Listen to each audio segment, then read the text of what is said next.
మంత్రి కొండా సురేఖపై నటుడు నాగార్జున వేసిన పరువు నష్టం దావా కేసుపై హైదరాబాద్లోని నాంపల్లి కోర్టు ఇవాళ విచారణ చేపట్టింది. నాగార్జునకు వ్యతిరేకంగా మంత్రి కొండా సురేఖ కౌంటర్ పిటిషన్ దాఖలు చేసింది. ఇవాళ సురేఖ కౌంటర్ పిటిషన్పై వాదనలు జరిగాయి.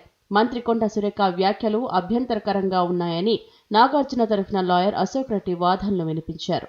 నాగార్జున ఫ్యామిలీని కించపరిచేలా వ్యాఖ్యలు చేశారని అన్నారు.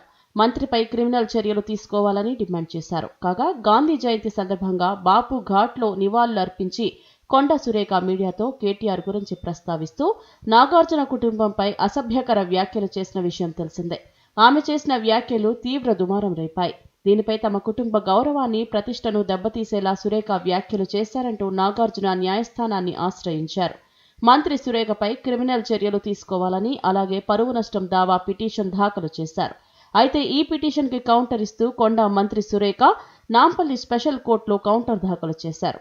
దీంతో ఈరోజు కోర్టు విచారణ చేపట్టింది.